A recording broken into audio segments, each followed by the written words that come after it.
the current rise of political violence is on the left. And when I say current, I mean like the last 5 years, and specifically the last year. 2025 has been the year of left-wing violence. Sure. For sure. This is the first time that I saw a left-leaning publication actually admit that for the first time in 30 plus years, left-wing attacks outnumber right-wing. And that is The Atlantic reporting. Which is like, when you sent it to me, I thought, what? Is this a joke? Welcome to Rivera and Reeves, a podcast where we break through the bias, report the news, and occasionally trip over our soapboxes while ranting about the headlines. Every week, we tackle the biggest stories with sharp analysis, unfiltered honesty, and just enough sarcasm to keep it fun. So pull up a chair, grab your coffee, and join us as we wade through the spin, because the media is trash and we have zero patience for their nonsense. Hey friends, welcome back to another episode of Rivera and Reeves. I'm Mercedes and I'm here with my friend Rachel. Say hello, Rachel. Hello, Rachel. Welcome everyone. Rachel. Yes. I'm poor. I know. I know. Tell the listeners why.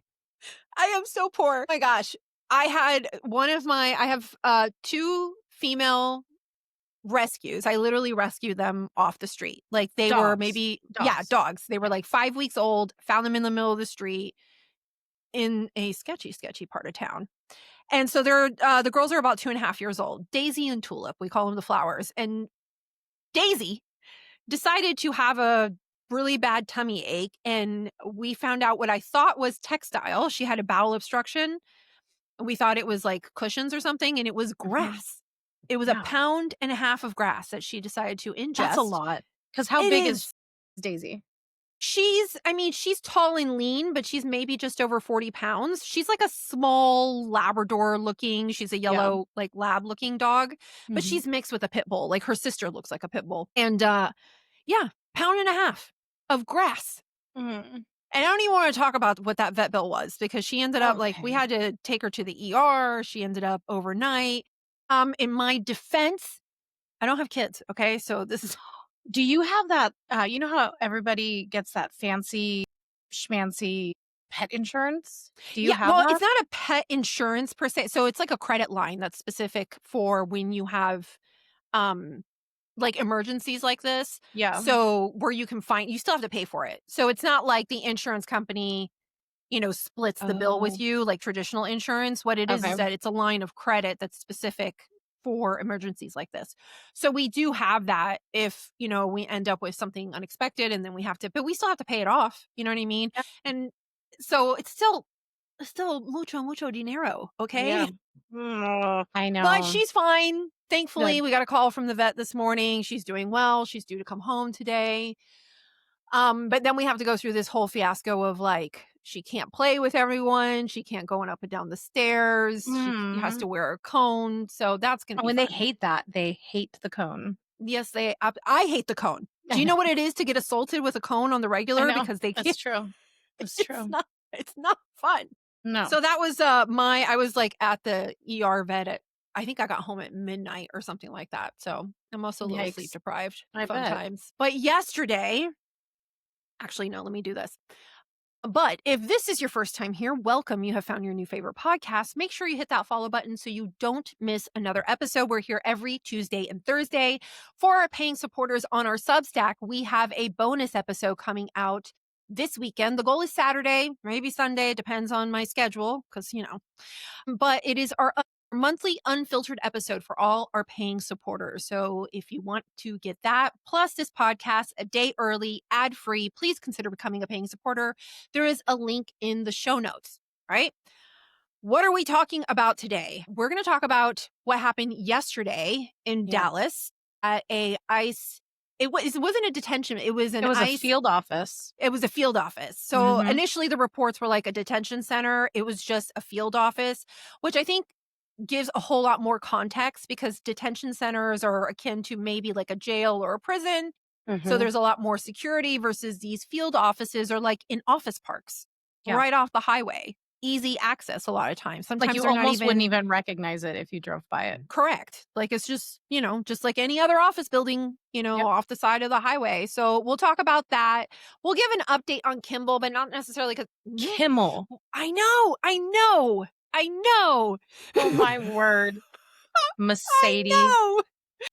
You are We will give amazing. an update on Kimmel, but not because we necessarily want to talk about him, because really, who cares about Kimmel? But because of another story that just dropped, which was the rapid Biden administration.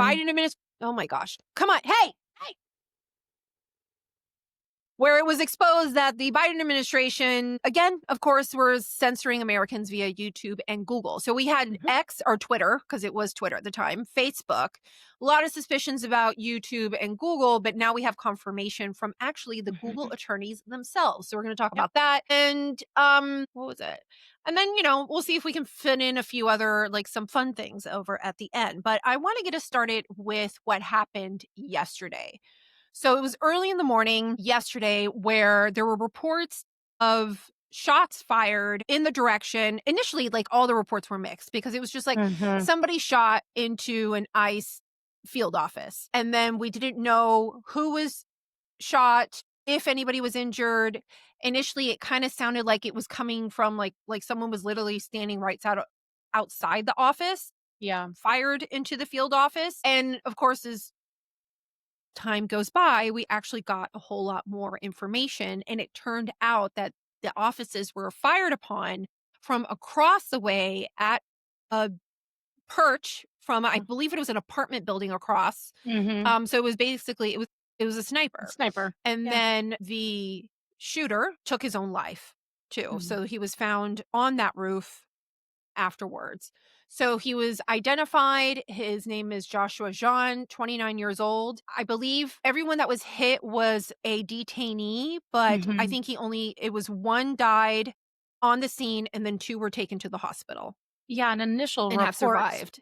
Initial reports were, everything was very confusing yesterday. Very. I think people were, they're always a little bit confused, and I'm not sure if it's just because of the intensity of the past week or the fact that these violent events seem to be happening more and more, and people are just kind of, they're on edge. So everybody started and was like jockeying to report how many people have been injured or killed.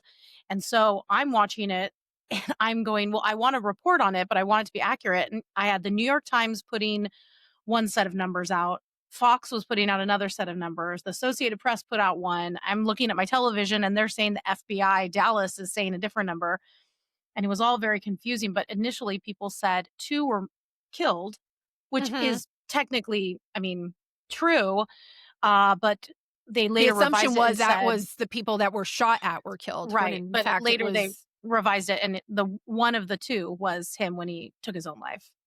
Well, and there was also a debate initially in the fog of whether there were 2 shooters, because it was believed that somebody had fired like from in front of the opposite offices. And then there was also a sniper reported. Right. So there was a question too if maybe there was more than one shooter.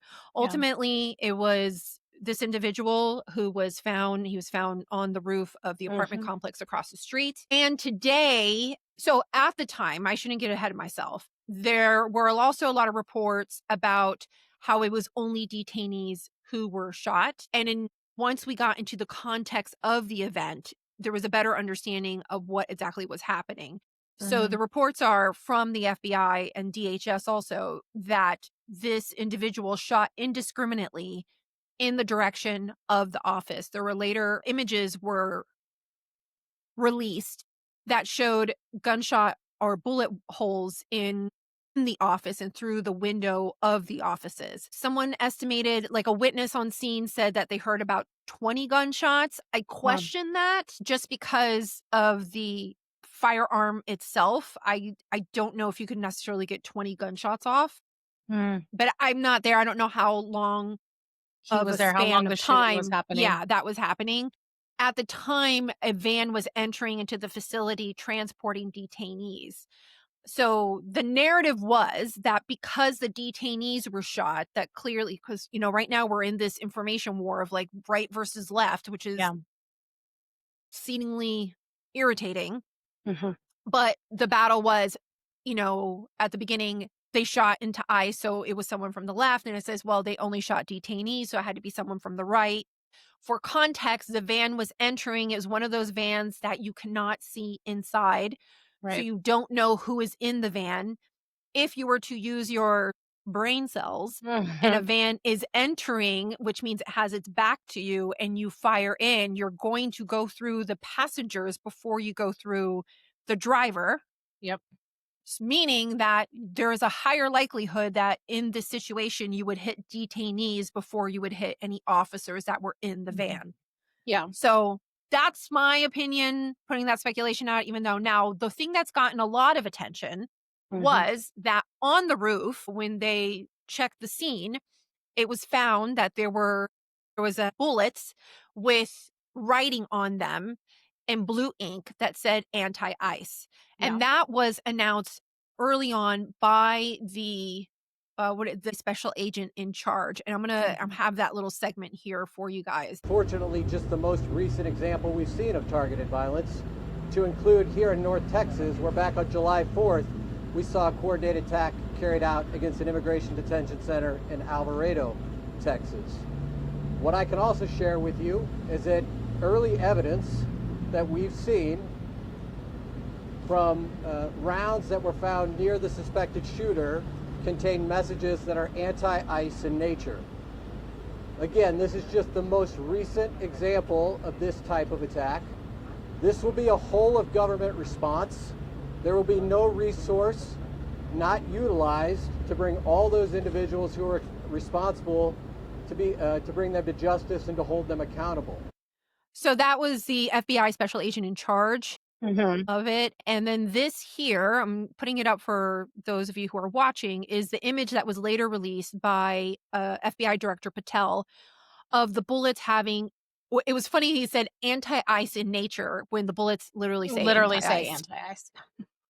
Like that's literally what it says. It says anti-ice with blue ink.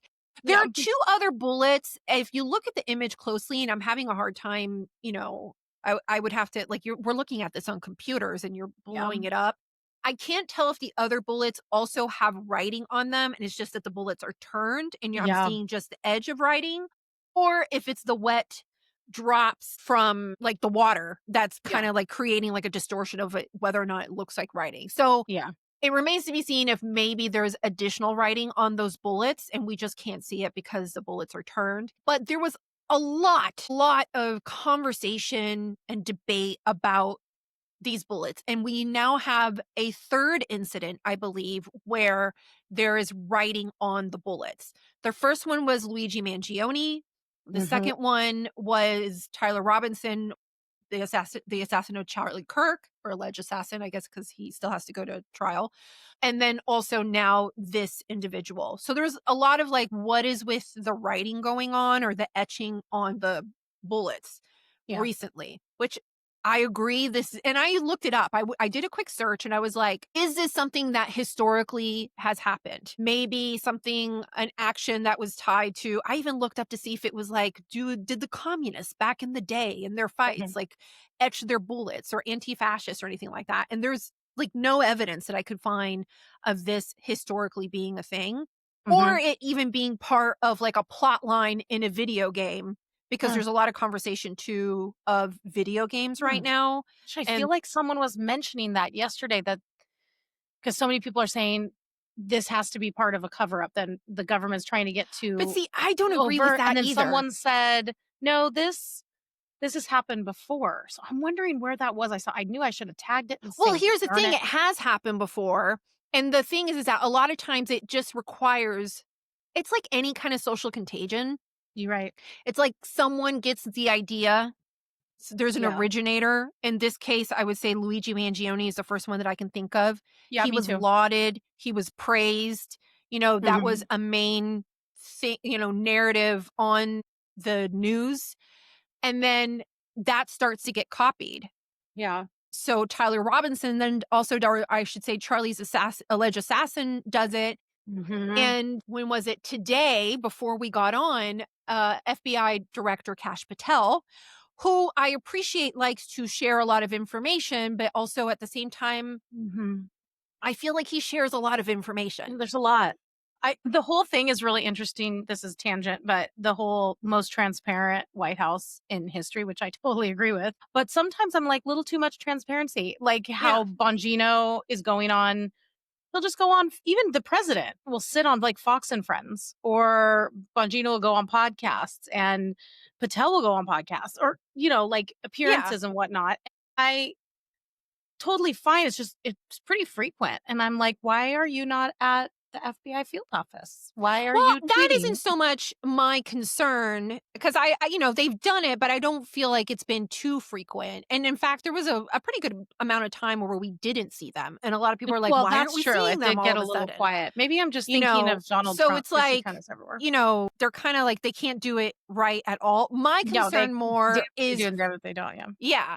Like my concern more is when you're building a case, there's information that you want to keep for multiple reasons, because, you know, it helps validate your investigation if the general public doesn't know the details.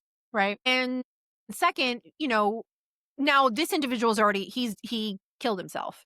So it's not like he has to go to trial versus a Tyler Robinson situation where he has to go to trial and you don't want to, like, I don't know, poison the jury pool, and create a situation where they can end up on appeal. But Patel shared this post this morning where he gave an update on things that were discovered of this Dallas detention or Dallas ICE field office shooter. And he says, I'm going to put a list here. It says the perp downloaded a document titled Dallas County Office of Homeland Security and Emergency Management, containing a list of DHS facilities. He conducted multiple searches of ballistics and the, quote, Charlie Kirk shot video between the 23rd and 24th.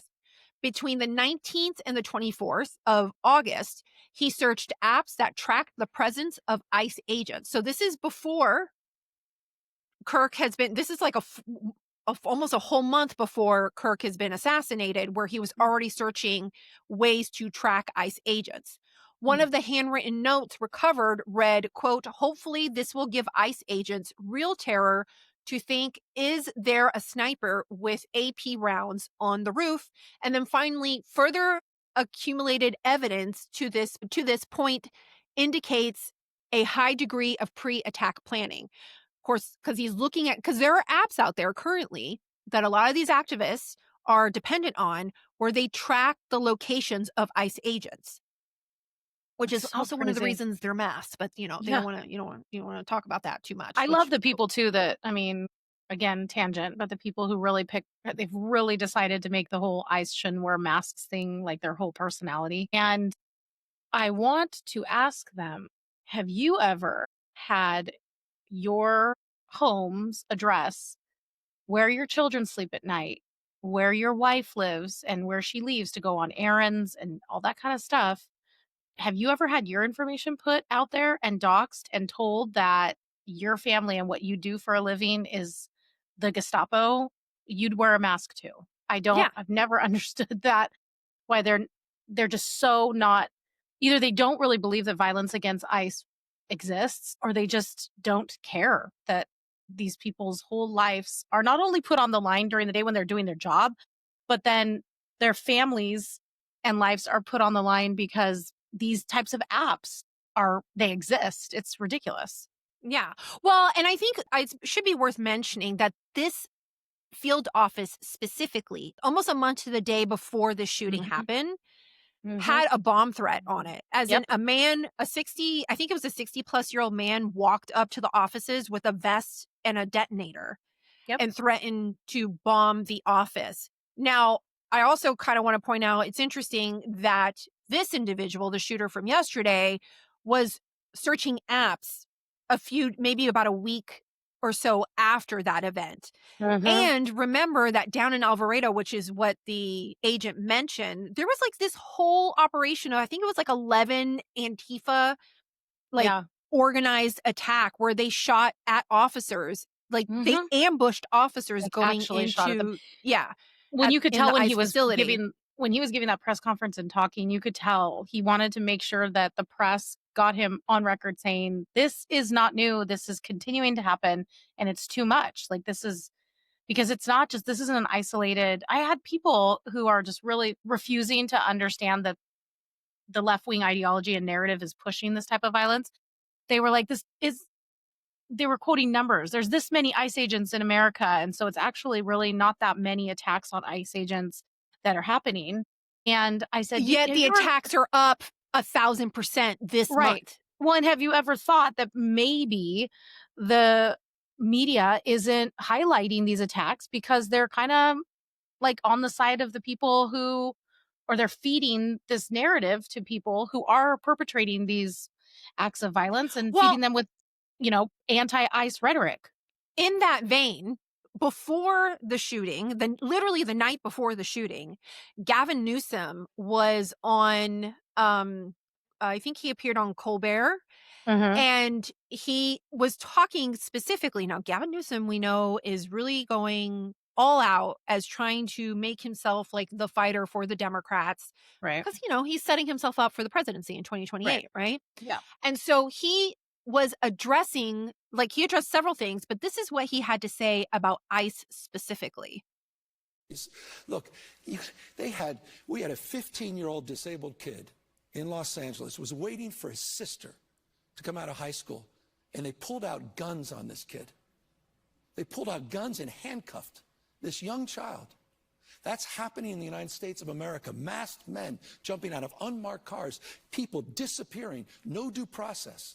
No oversight, zero accountability happening in the United States of America today. People ask, well, is authoritarianism, you're being hyperbolic? Bull, we're being hyperbolic. If you're a black and brown community, it's here in this country. And so I'm deeply proud that I had the privilege of signing the nation's first bill to address the issue of masking. Also to require, you have simple identification, to your point. I mean, if some guy jumped out of an unmarked car in a van with a mask on, tried to grab me, I mean, by definition, you're going to push back. And so these are not just authoritarian tendencies. These are authoritarian actions by an authoritarian government. You saw what Stephen Miller said last week. This should put chills up fine. Called the Democratic Party an extremist organization, basically a terrorist organization, saying he's going after his enemies. You saw the tweet that Donald Trump sent out, Truth Social, basically telling Pam Bondi, I want these 3 people taken out. That's happening in the United States. This can't be normalized. None of this can be normalized. So there's a few things there that are either out of context or don't have context. And more than a few. More than a few. So specifically in regards to the alleged ICE agents that jumped out, guns pulled, unmasked, and arrested a 15-year-old. Explain. And then also there's if you listen to him, he doesn't provide any other details of that. So it sounds like they have arrested the 15-year-old and taken him away and disappeared, because then he moves on to disappearing people. So at the time, and this was actually, it wasn't ICE, it was Custom, Custom Border Patrol. Thank you. I forgot the acronym. They were conducting a targeted enforcement nearby, and the agents ordered, they approached the vehicle, and who was in the vehicle was the 15-year-old that Newsom mentioned. But the reason that they approached the vehicle is because of the boy's father that was in the driver's seat. Mm-hmm. And they ended up, I think they detained the teenager for about 20 minutes and the father until their identities were verified, and then they were released. So it was a case of mistaken identity. They were detained. The CBP alleges that there was no firearms drawn at the time. Wow. So he's kind of making a fun story up in his mind. Well, yeah. And I mean, yes, of course the family says the young boy was traumatized. Look, these agents don't know. First of all, we don't even know this boy. Is this boy, he is disabled, but there's many disabled people that they are clearly disabled, or maybe they're not disabled. Also, this is a 15-year-old. This 15-year-old could weigh 80 pounds. This 15-year-old could weigh 120 pounds. Do you understand what I'm saying? We don't really know the context of it, but what we do know, or at least what we do know is what Gavin Newsom shared and what the CBP shares. And the CBP shared that they approached the vehicle because of the father, not the 15-year-old. So he makes it sound like the 15-year-old was just hanging out there waiting for his sister and then was randomly arrested. They approached the vehicle because of the father. They detained them for 20 minutes. They then released them. And then they say that they claim that no firearms were drawn on the minor and that it was just a brief legal encounter and they moved on. Yeah. So, and they emphasize that this is the protocol because of the high risk area. And the fact is that we're in a high risk situation. So, of course, I would expect law enforcement to handcuff people that they're detaining and investigating so they don't run, so they don't hurt themselves, so they don't hurt others. But this is the continued language that is happening right before we now have this. We have seen this rise of attacks on ICE agents. Yeah. And there's this narrative, too, about them being masked because Newsom just passed a law, which is bogus, frankly, in the state of California, making it illegal for law enforcement or for ICE to be masked when they are in the state executing warrants. And I don't know what it is. I mean, I think it's fun for him, but they have no jurisdiction over what federal agents do. So I don't even know what the point to that was. No. But when you use language like that over and over, he was race baiting too, of course, saying if you live in a Black or brown community, you're at risk. When you tell people you're at risk, this is authoritarian, it's at our doorstep, it's coming for you, it's dangerous, and then when he said, Trump told Bondi, take these 3 people out, of course, you're using the language of an assassin. Which is not what Trump said. Of course not. Because he said, take these 3 people out. And that was in reference to, we're talking about which Comey might be indicted recently and Letitia James. And it wasn't about taking them out as if to assassinate or kill them. Of course not. But it's to pursue the legal cases against them. Yeah. But when you use language like that over and over again, and you use it so passionate, and it's like right up on the line of inciting violence because you are telling people their lives are at risk right now and it's dangerous out there and it's immediate and something's coming for you. What do you expect people to do? Where do they go with that? Like, if I'm told, and I earnestly believe my life there's an imminent threat right now, this moment, and it's coming for me because look at what they do all the time. They're just snatching people off the streets and handcuffing disabled people. Well, what recourse do I have? What am I supposed to do? Well, I mean, you get a couple people who have a couple screws loose or who have imbibed this rhetoric for years and years and years. What do you think they're going to do? Well, and then like in the case of this particular situation, like he committed, like, I don't know if he committed suicide because this was like, I don't know, like a version of, what's the word I'm looking for? Like going out in a blaze of glory or whatever, where he thinks that he's doing something honorable by Are you talking about yesterday? Yes, where he's shooting at these ICE agents and his ultimate goal was to maybe commit suicide, but he wanted to do it in addition, like as a send off to himself, like by a attacking. martyr? Yeah, kind of like, I'm just trying to figure out because for his cause, I guess. I find it very interesting that Mangione, for example, and Robinson decided to flee. Versus this individual decided to commit suicide. And he could have fled because there was a lot of confusion. He's across the street on a bit. Like if he wanted to, he could have probably been caught, but he could have fled. But instead he decided to commit suicide and turn the gun on himself. So and can we take a moment real quick and talk about, I think that, and this is only because it happened till yesterday and it's so fresh in my mind, but I didn't even, and we discussed this about Charlie Kirk's assassination too, the video that circulated about with Charlie Kirk being shot. I didn't see the close-up one, but I know many people who did, and it scarred them. They're very impacted by it. And I was so happy I didn't. And then I opened up Twitter yesterday to do work, and I didn't go looking for it. I didn't ask for it. It was literally the first account was the picture of this man, Joshua John, on the roof after he killed himself, and it was extremely graphic and it made my stomach turn. I didn't ask to see that. I didn't want to see that, and I reacted.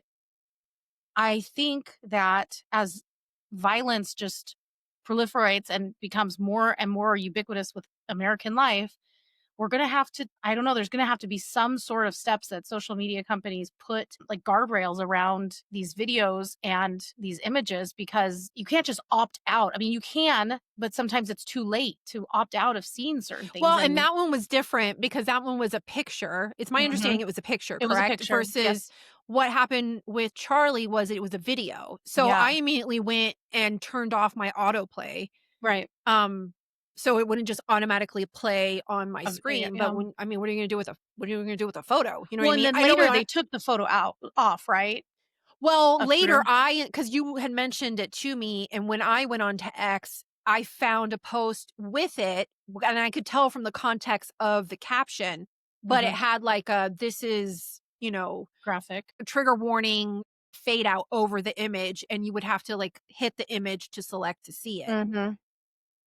I think the challenge is, it's clear that that's happening, and it just needs to happen faster. Do you know what I mean? Which is, I don't know if that's technology and algorithm or how that would happen, where you would choose to, you can opt in or opt out, which is even like really what's dark is that you would even have the choice, like that we're even opting in or opting out. Like, can we like not do that? But this is like in our this world particular now, situation, I just found it interesting that he decided to turn the gun on himself versus the last two of most prominence. They decided to flee, which to me seems like has a much more political motive versus when you decide to take your own life.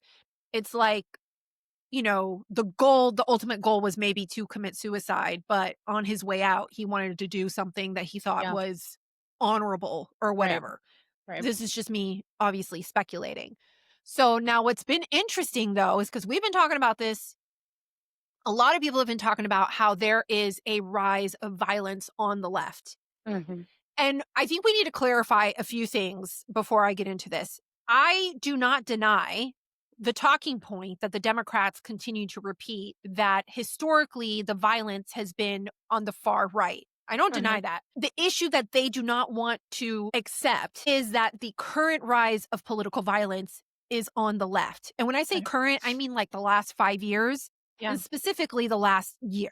2025 has been the year of left-wing violence. For sure. And so, and the problem is that it's like kind of like what they were doing during Biden's administration. It's like the economy's doing great. Look at these numbers. Look at our jobs numbers. Look at our jobs. And we're all like, no, something is amiss here. We're having that same situation right now. Like especially if you go back in the late 90s, the right-wing militia violence was all the rage, and especially leading up to Obama's administration. But since Obama, like towards the end of Obama's administration, especially once Trump came in, it has been ticking up on the left. And this is the first time that I saw a left-leaning publication actually admit that for the first time in 30 plus years, left-wing attacks outnumber right-wing. And that is the Atlantic reporting. Which is like, when you sent it to me, I thought, what? Is this a joke? This is like a Babylon Bee article. This cannot be so. I was like, am I hallucinating here? Right. No, but if you guys have been listening to us, you are aware of the Atlantic. They were the one, their editor-in-chief is Jeff Goldberg. Is that his last name? Goldberg. And he was the one that got put on the Signal chat with Hegseth and Marco Rubio and Susie Wiles and all that. Like this and that publication was it's is so no left. fan. For lefties, for sure. They have like little tidbits there that will like a guest writer that'll come in and have something good, but like every now and then. But every now and then. So I think this article came out on Monday. And it says, for the first time in more than 30 years, attacks by the far left outnumber those by the far right. By July 4 of this year, far left extremists had already been responsible for 5 terrorist attacks and plots, putting 2025 on pace to be the left's most violent year in more than 3 decades. Now, I read this entire article, and I will say that because it's the Atlantic, they do like, yes, but remember, all this. Now, I actually got a little upset about this article because I thought they were like scooping me, because I've been working on steel manning, I should say, the numbers Yeah. of the increase in political violence and also the past records, because I don't necessarily agree with a lot of the categorizations of Mhm. some of what they consider political violence. But the Atlantic being the Atlantic didn't completely disappoint me, because they were also citing a bunch of numbers that I don't necessarily trust. Right. So, but that, Good, you can still write your article then. yes, I can still write my article. It's taken me some time because this is a lot of numbers and analysis, and those are not my Well, strengths. I mean, I just did like a really, really simple list yesterday outlining basically that 2025 is the year of left wing violence. And I just outlined from March 2025 to this month. And it is crazy the amount of violence that, and I didn't even include in there like the bombing of the Tesla dealerships and different things like that. And there was still, I mean, just a lot. It was quite a list Well, just from and the last. specifically, yeah, just in the last, what, 5, not even 5 months, because we're like 9 Yeah. months into the year, and I would say the Yeah. last 5 months have been nuts.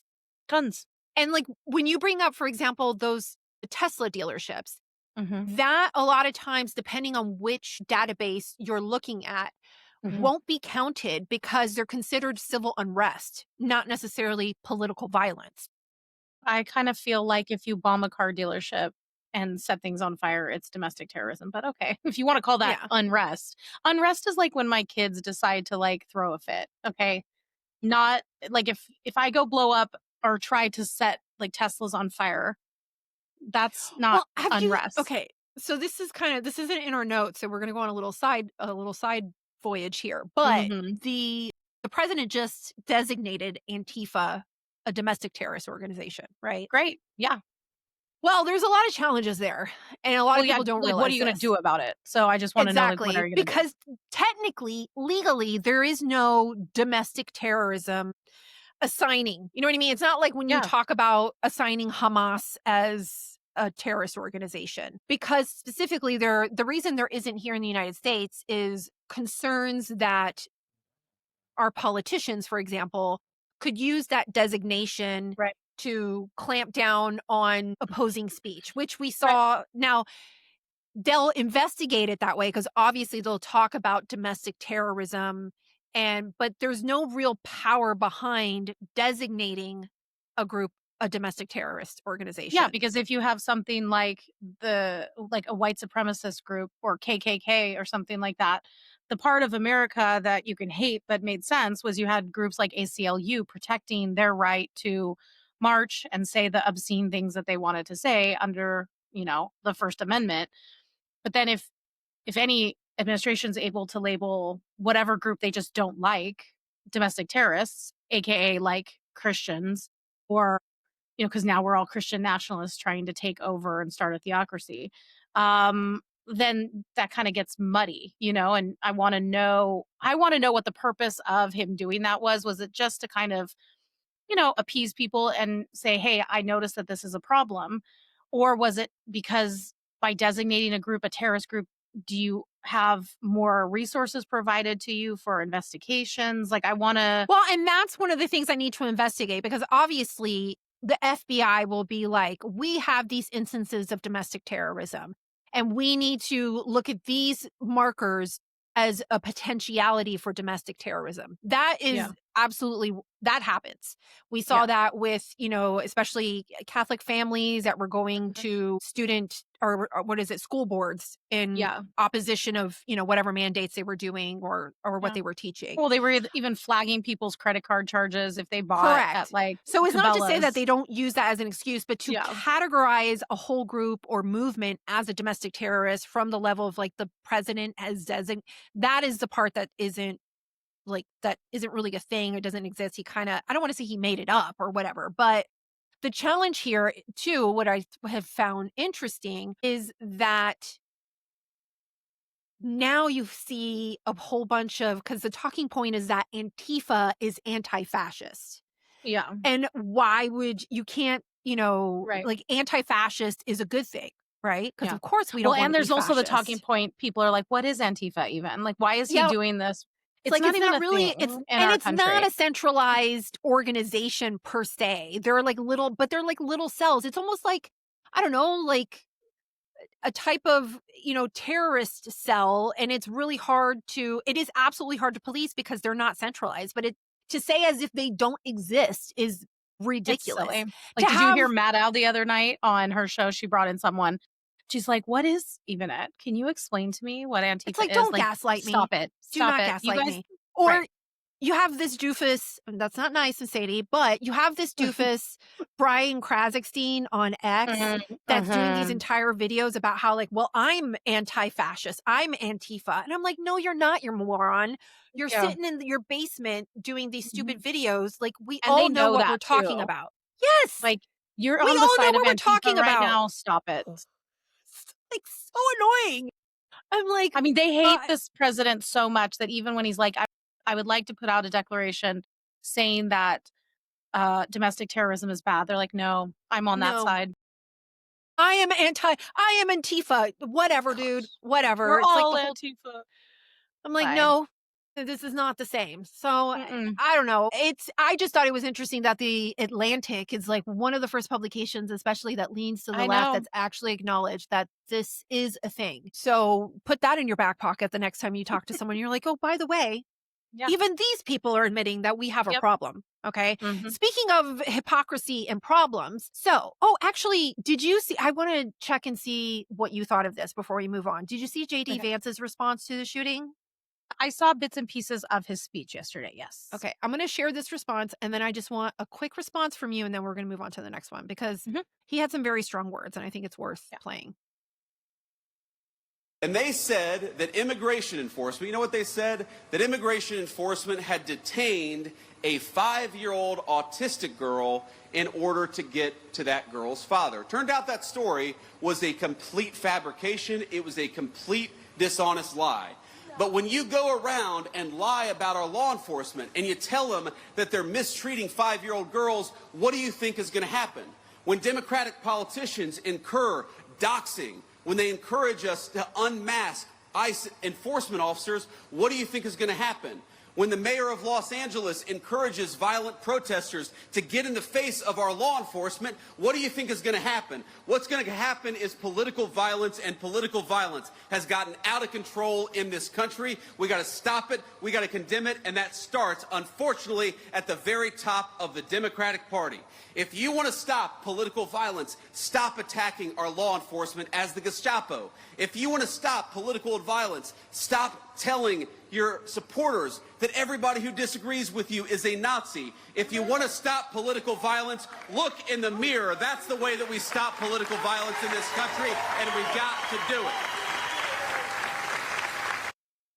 So that was what he had to say. He actually, I thought I had the other clip where he had said something along the lines of, have you seen the clip that I'm talking about? I read the clip because someone was very mad that the vice president was saying such things, that if you support attacks on law enforcement, you can go straight to hell. Yes, that was what it was. And that followed, I was listening to it with my almost 18-year-old. And then also on Twitter, he called someone.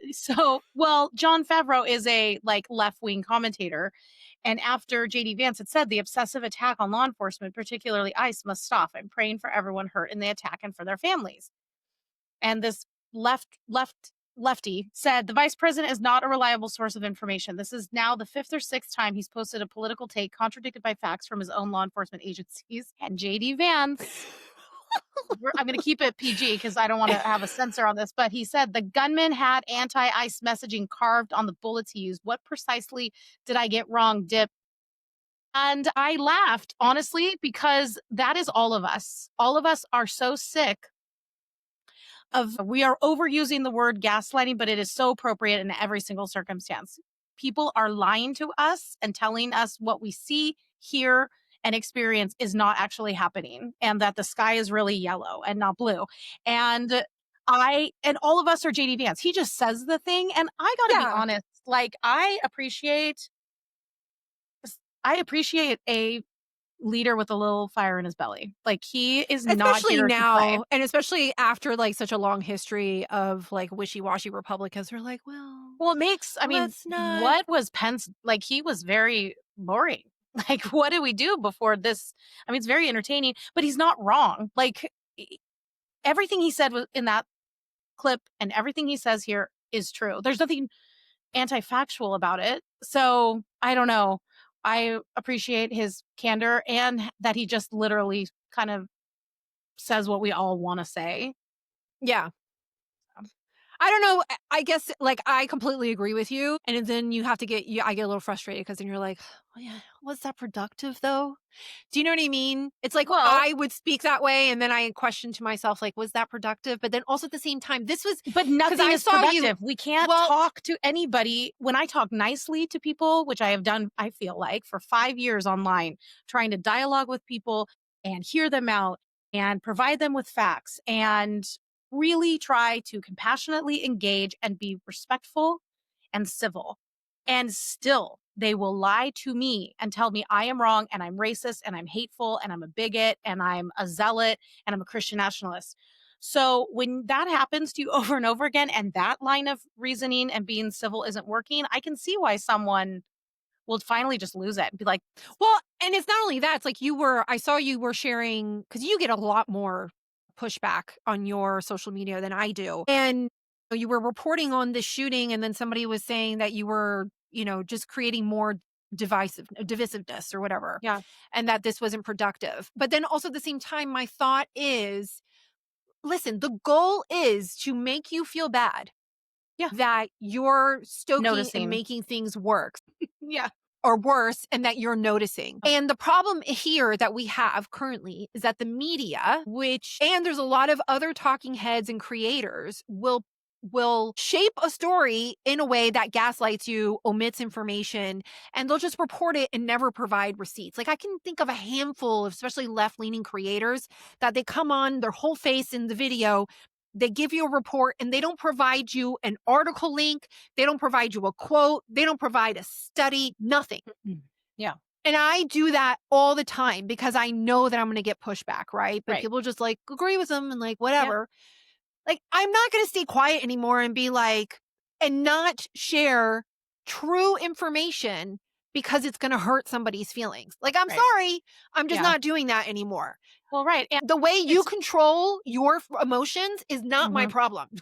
Well, and I know it's hard for people to face actual facts because then you have to change your viewpoint about certain things. And it's a dirty trick that's played on people to keep them quiet. Like, you can't even observe and notice things because if you notice them and you talk about them, then you're met with, well, then what do you think about what Republicans did here? The whataboutism stuff. And then you're also hateful Christian, especially as a Christian creator.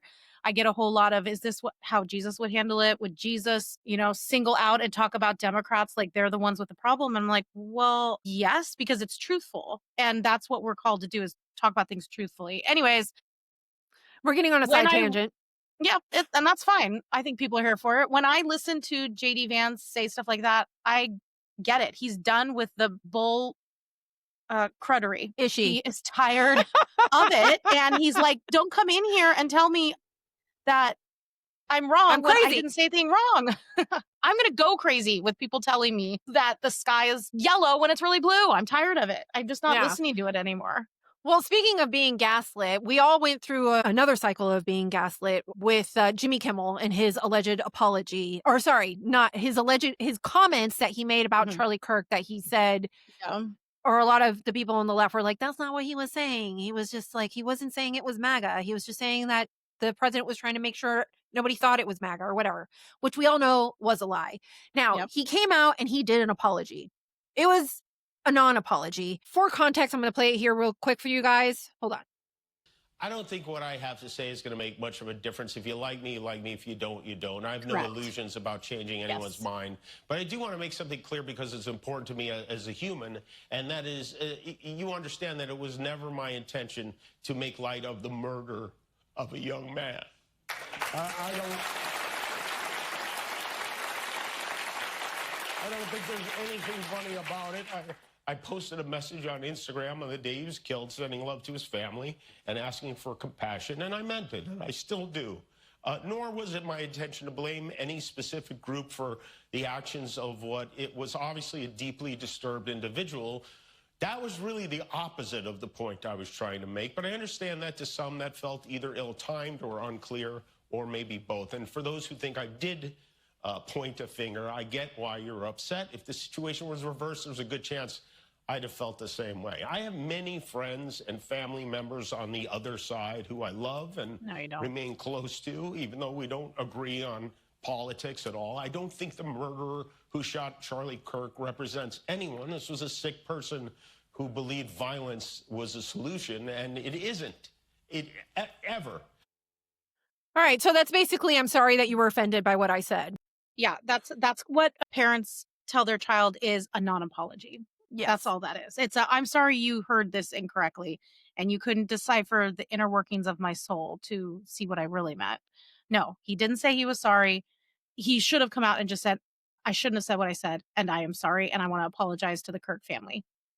And which is exactly what that's Turning Point USA's Andrew Colvett said. He was on an interview and he was like, look, that was like, let's be honest, that was an apology. And he even goes on to talk about how amazing it was that Erica forgave the assassin, and that, you know, he says, he basically was like, hopefully you guys can forgive me too. But I'm like, you kind of need to apologize. You didn't even apologize. In this situation, you're alive.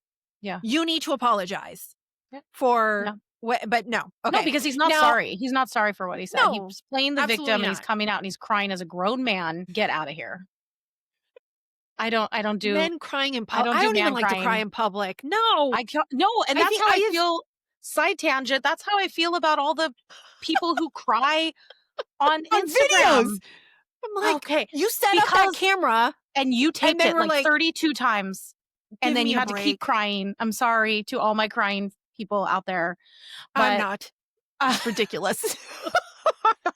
I absolutely like a spray bottle. They're like misting their eyes. I'm sorry. Yeah. Okay, sorry. Every time I see, I like roll my eyes. I'm being rude because I'm irritated. All right. We're not. That's not nice. Okay, so moving on. So now I don't care about Jimmy Kimmel, right? And Jimmy Kimmel came back. He had a boom in ratings on his comeback. I think it was like 6.3 million viewers, which is triple his normal viewership. I fully expect that to go down. However, the two ABC affiliates are still not carrying his show. So that's like 23% of the households in the United States. Yeah. The bigger issue here, and this is a setup for the story I actually want to talk about, which is how the left, the media went all in right after we had the assassination of a man because he was practicing free speech. After they kind of like did a whole bunch of caveats about his assassination or who the motives of his assassin. And even to this day are still saying that we don't fully know the motive of this alleged assassin. They went all in defense of free speech for Jimmy Kimmel because of what Carr said leading up to it, right? Yeah. Where you even had Jake Tapper. I think he was also on Colbert. Let's see. All right, Jimmy Kimmel. He's a friend of both of ours. Seth Meyers. You know him. I know him. We know he's a good person. Obviously, this news is very exciting. But what was your original take on how this all went down starting last week? I mean, I thought it was pretty much the most direct infringement by the government on free speech that I've seen in my lifetime. Yeah. I know. Yeah, that's funny. Hilarious. Okay. All right, so I'm not even going to play this whole clip it's funny because I'm going to cheer too because it's hilarious. Well, okay. I play that because he says it's the most direct infringement by the government on our free speech. Let me remind you that at no point was any action whatsoever taken against Disney, ABC, or the ABC affiliates. Right. Yes, Carr made comments. We do not approve of said comments, okay? We also don't approve of the, Trump did an X post afterwards where he said, I can't believe ABC fake news gave Jimmy Kimmel his job back. The White House was told by ABC, which I think this is weird, that his show was canceled. Something happened between then and now because his audience is gone and his, quote, talent was never there. Why would they want someone back who does so poorly, who's not funny, and who puts the network in jeopardy by playing 99% positive Democrat garbage? He is yet another arm of the DNC, and to the best of my knowledge, that would be a major illegal campaign contribution. I think we're going to test ABC out on this. Let's see how we do. Last time I went after them, ABC, they gave me $16 million. This one sounds even more lucrative. A true breach of bunch of losers is what he said. Let Jimmy Kimmel rot in his bad ratings. Now that 16 million that he's referring is when he sued ABC's George Stephanopoulos for saying that he was charged with rape, which was not the case of E. Jean Carroll. So it was a defamation suit, and it was with Trump personally. It was not with the administration. Right. This one, I don't know what his angle is. This is unproductive. I just wish he would this is stop pointless. This kind of stuff. Yeah. Just like yesterday, how he tweeted out that Kamala Harris is as dumb as a rock. I'm like, really? Stop it. Yeah. Stop it. It's not productive. It's just not. And it gives this annoying talking point of like, this is the biggest infringement on free speech. Well, mind you, at the same time that this is happening, okay, a report came out where Google has admitted that they caved to the specifically Biden administration pressure in censoring American citizens when it came to any type of content that involved COVID or the election. Yeah. And it resulted in about, like, it says over 1 million COVID videos were removed while coordinating with Biden and Fauci. In fact, I have a video here, and this is the former CEO of YouTube, who was doing an interview with Bloomberg Technology in October of 2021. And this is at the same time that we're all being told that you're not being censored. Hold on. Oh, wait, live over here. We have a number of different ways that we address that. So first of all, when it comes to vaccines, vaccine hesitancy, videos that cause a public health risk, where do you want to see YouTube do better? Well, first of all, we've taken responsibility very seriously.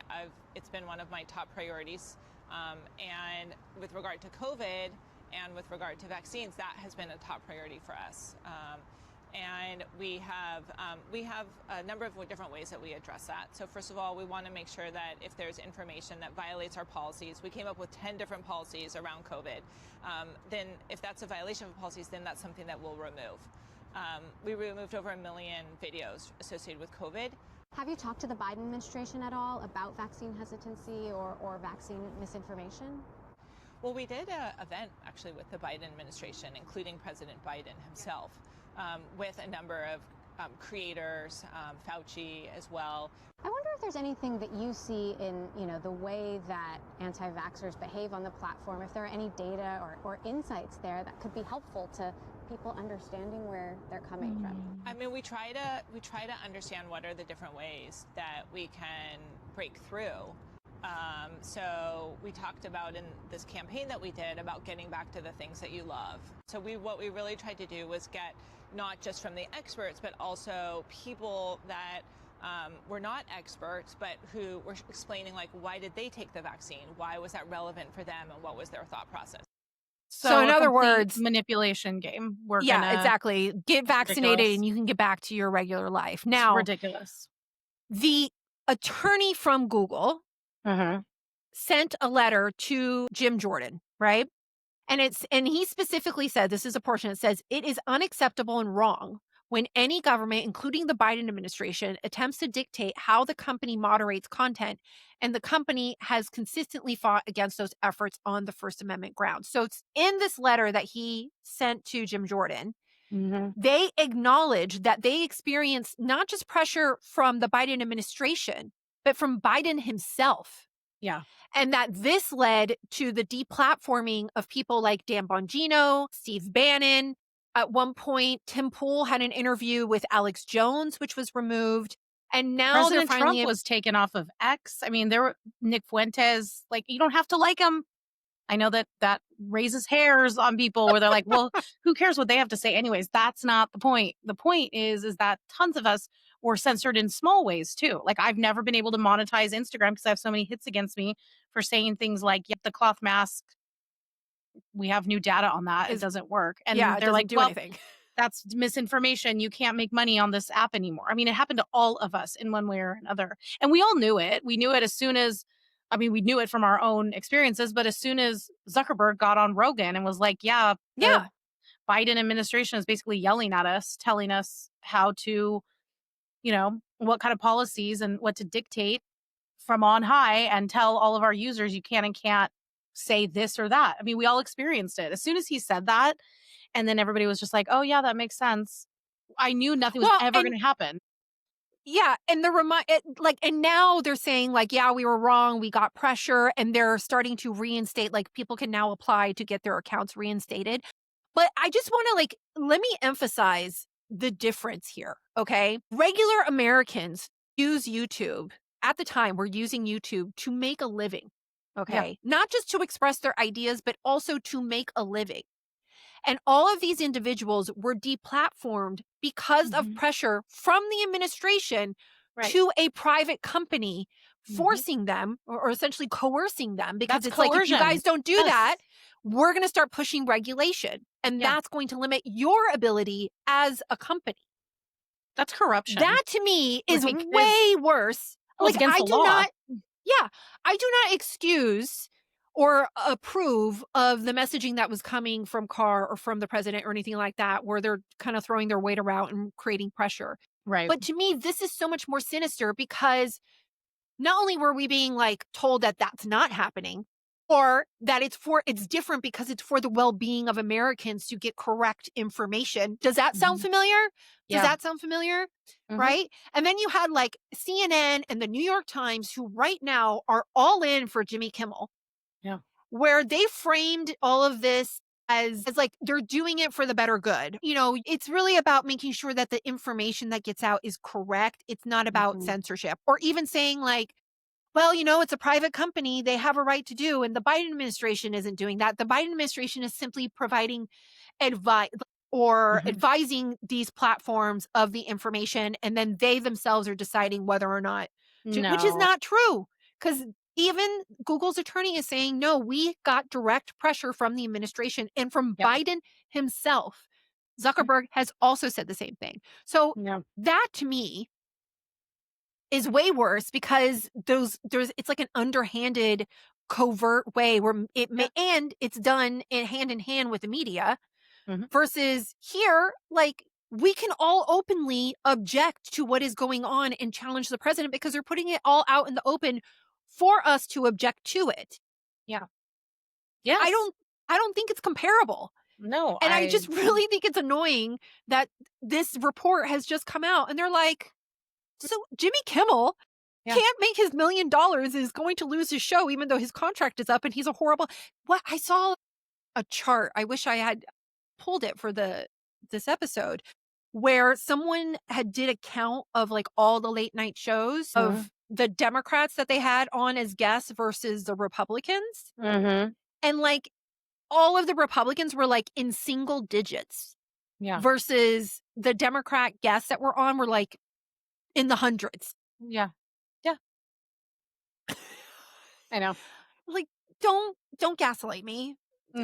You're driving me insane. So, and this is also happening in the context, by the way, which I didn't have here in the notes, but I talked about this in my stories last week, of Senator Grassley releasing documentation on Operation Arctic Frost. I think it was Arctic Frost, where conservative organizations were being investigated by the FBI for doing any type of election, questioning of the election. Yeah. We are not the same. It's just you're freaking out, and you have Jake Tapper here saying that this is the most significant attack on free speech by an administration. That's why I laughed. I'm like, this is laughable. It's laughable. This was a wide-scale, nationwide assault on free speech, where a private company was coerced into a corrupt relationship directly with the president of the United States and his administration to silence Americans and take away their First Amendment right to be able to say what they would like to say without the threat of all kinds of things. Not to mention, there was violence threatened against people for speaking out about COVID. And they lost their jobs. It was a manipulation campaign. It was a gaslighting campaign, and it was done from the highest office in the free world. That is not what happened with Jimmy Kimmel. And so, I mean, they were excited for this thing to happen with Jimmy Kimmel because they can pivot and they can talk about this on the week that Charlie Kirk was assassinated for talking. Well, and I think, you know, if you want to talk about, for me, reactions have a lot to say about, like, what's the word I'm looking for? Like, the fruit of a group of people. Obviously, you can't collectively categorize everybody. Like, we're not, you know, I don't want to apply a broad brush across a large group of people. Right. But when this was happening during COVID, during the election, also the Hunter Biden laptop too, where you had all of these systems from the government in place censoring regular Americans with the assistance of the legacy media. Yep. Versus in this recent situation with Kimmel and what Carr said from the FCC and even this recent truth post from Trump, there is debate within the right on whether or not this was right or wrong. You had Ted Cruz come out and immediately condemn it. You had other Republicans say, well, these are the regulations that you guys put in place. So, you know, go change the law if you don't like it, which is kind of where I don't like it. But my thing is like, just get rid of the FCC. Like, I don't even like regulation to begin with. But also at the same time, don't tell Republicans to not use the tools that are given to them when the Democrats have been using them forever. Yeah. So that's but that debate was happening on the right. That was not happening on the left. No. When all of the censorship was going on. It was very monolithic thinking on the left during COVID. When it came to vaccines, when it came to mandates, when it came to the election and Hunter Biden's laptop. All of that they fell in line so quickly. And that continued for years, which is why they have fallen in line again and again and again on all of these issues that got them booted out of office. Honestly, I think that they all became very good little soldiers during COVID, and it continued, and they were just told what to think. And so even if they in another, 5-10 years ago would have thought it was absolutely insane to tell a boy at 8 years old he can become a female, now they're being told by their party, this is what we do now. And they're conditioned now. Side note, not even on these notes, I mean, on our note, but did you see that Harris, who's on a book tour right now, sharing and making word salads on her book tour, that she endorsed Mondani? I did not see that. So now you have Kathy Hochul. She cannot be, I don't think she's running for any office. I thought for sure she was going to run for president. She wants I don't think she is. But this book, I think, is burning so many bridges. Like the Bidens are not on her team anymore. She threw Pete Buttigieg under the bus. Now she's going to vote for Mondani. Like what? Why? Well, what gain is that? She's endorsing Mondani. She can't vote for him. I mean, yes, you know what I mean. But what's the gain there? It's so disingenuous. And then I heard her. Who was it? Was it Maddow? I think it was Maddow talking to her about something. And I felt like I was kind of put in the time machine to like 2 years ago when we had to listen to her all the time. And I was reminded how just like there was no substance whatsoever to her statement. Truly. Did you see the one where she called Trump a communist dictator? No, but I mean, I have it under the sun. Hold on. It's funny. And right now we are dealing with, as I called him at my speech on the ellipse. Yeah, we remember. A tyrant. Yeah. We used to compare the strength of our democracy to communist dictators. That's what we're dealing with right now, Donald Trump. And these titans of industry are not speaking up. And perhaps it is because his threats and the way he has used the weight of the federal government to take out vengeance on his critics is something that they fear, and I get that. I understand why they do. We've seen the demonstration of it. Anyways, that's just a little tiny snippet of the mess that she's been making. Yeah, and I do remember that speech on the ellipse because I posted about it, and I said then when she did that, and it was 2 years ago now, a year and a half ago, something like that. And I remember saying in my post and sharing it, this is the type of rhetoric that is going to get someone shot. This right here, comparing a person running for an election to a Nazi genocidal maniac. This is why there is violence from your party. Well, and remember, she made that speech after there had already been an attempted assassination on him. Yeah. After the first one. Okay. It's ridiculous. after, and she like, give me a Bold as break. brass, And also, just walked straight out there and said it again. Like, okay. and this whole like titans of industry are afraid. No, titans of industry want to make money. Yeah. And they were bending themselves over backwards to curry favor with the Biden administration so they would be able to continue to make money. And the same thing is happening with Trump. Yeah, they're titans. And you can like it. That is what and they you do. can be annoyed by it, but that is a fact. So, you know, I mean, was actually one of the problems that we have, but that's a whole other tirade. But yeah, so she's back. She's back in the limelight. She's back in the She's trying to, and nobody likes her. In fact, a lot of the left is very, very upset because her book is not. It is. Are you gonna get it? Are you gonna read it? I don't know if to read it. I think I want to read it, but I don't know if I want to spend money on it. So I'm trying to see, like, should I wait a little while? Should I maybe just get the Kindle version of it so I only pay $2 as opposed to like $30? You know what I mean? Because are you going to actually put it on your bookshelf? That was the problem I had. The book about Biden came out from Tapper and Thompson, and I was like, okay, I'm going to buy it so I can make notes in it. But then I'm like, oh, I have this. What am I supposed to do with it now? I put it on my bookshelf. I mean, it's a part of history, I suppose. Well, and it shows like a diverse, you know, consumption of information. So for sure. All right, so I'm going to do two more things and we're going to go ahead and wrap us up. So Trump decided the gilding has escaped the Oval Office and it now has entered the breezeway of the White House. Iconic location. You see this all the time. Presidents will take pictures of themselves with diplomats and with their staff walking the breezeway at the White House. And here we go. You mean the one by the Rose Garden? Yeah, okay. Yes, this one right here. Now, for those of you who are not watching, the whole wall is covered in black and white images of presidents with gold gilded, very large frames. And it's panning, like it's turning, and we got Bush, Clinton, Obama, President Trump, and then this image where a lot of people are like, what is this? It is the auto pen doing Joe Biden's signature. So it's not Joe Biden, it is the auto pen and then Trump again. So this is I don't even know what this is. I mean, first of all, everybody can have their opinions on it. I think it's like, I don't like it. You know, I'm not going to like it. Yeah. I don't like because it's in the White House. Yeah, I don't like that. I like the idea of it. The idea to me is funny. Okay. Well, because I think you're a little bit more of a troll than I am. Like, you appreciate a good troll, and he is the best at it. And the reason I think he's doing it is because the media refuses to acknowledge that Joe Biden and Hunter, now that came out like this week, they misused the auto pin. Like, he didn't even know what was going on, truly. Like, someone in his administration was just signing those, you know, pardons like autographs. Yeah. You get a pardon. Okay. So I think that he's really doing it because they refuse to acknowledge it. So he's like, well, I'm just going to put it in your face, because press sees that all the time.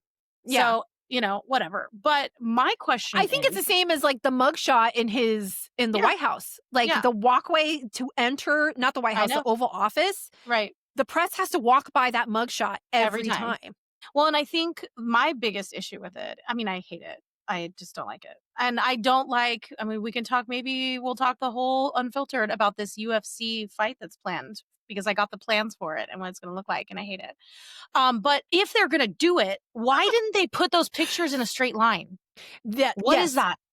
I don't know. That was what really makes my skin crawl. I'm like, why is it ascending at the end? Why? I need an answer for that. Yeah, I agree with you. I mean, So also at the same time, I see the ascension because the window ends. And so now your line of sight kind of goes up. But I also think it's kind of weird, too. It's very weird, but whatever. Yeah. But I love it that it's by the Rose Garden. So literally every single event, every single speech from the Rose Garden, the press. I mean, Caitlin Collins already did a full news story on it this morning on CNN. Like, it's a whole thing, and it really just ticks them. It ticks them off so bad. That's why he's doing it, obviously. I mean, it is an interesting way to force the conversation a little bit, you know. I just, like, my thought too is I'm very curious at how other leaders who maybe come and visit view it. I mean, they're probably in agreement. They're just not gonna, you know, they're just not as bold as Because, I mean, think about, what was it, the G7 or 8 or whatever, I don't forget what the number is, but when he, like, had to be ushered over by Maloney because he was wandering off. Yeah, and then they lied to us and told us that those were, like, cheap fakes. Yeah. And it's like, no, everybody knows, everybody can see. All right. Well, on a more positive note, this one's cute, and I want to share it with everybody. So this is JD Vance at that same event, but a much different tone. Young man, this is a very earnest young man. He doesn't look like a journalist to me, but go ahead and shout out a question, because I'm not going to deny that level of energy and that level of passion. First of all, what's your name? Henry. Henry. It's good to meet you, Henry. Ask your question, please. I skipped school today. I was wondering if I could get a picture with you.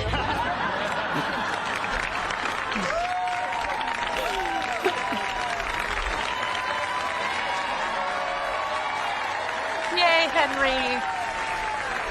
It's like one of the only times you get applause for skipping school. Can I have a picture with you? Well, I guess you got to have some excuse to skip school, so I might as well get a photo with Henry. Oh, Henry.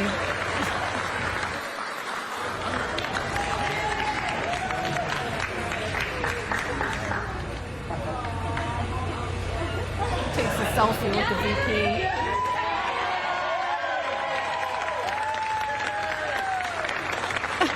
Look at his little face. Yay, Henry. That's adorable. I thought that was cute. Yeah. His parents are like, whoops, should have told the teacher. Well, she knows now. I think it's one of the few times that you get like a full room of applause for skipping class. Heck yeah. The only time, really, I'm sure. All right, well, that's it. I'm going to go ahead and wrap us up for today's episode of Rivera and Reeves. If this is your first time here, welcome. You have found your new favorite podcast. We're here every Tuesday and Thursday. For our paying supporters, we have a bonus episode this weekend of Unfiltered, exclusively for you. It will be only on Substack, audio and video, just for you, for paying and supporting us on that platform. So if you want to join us, please consider becoming a paying supporter. You absolutely do. Those conversations are a lot of fun. And you'll get access to the entire archive of all of our Unfiltered episodes, which are only for those of you who support us. Because, you know, we're so awesome. Anyways, there's a discount link in the show notes. So go ahead and click on that. Go do it. Do it right now. That's it. That's all we have. In the meantime, I guess we'll see you again on Tuesday for another episode of Rivera and Reeves. Here's a reminder that the media is trash and we have no tolerance for it. Okay, bye. Bye.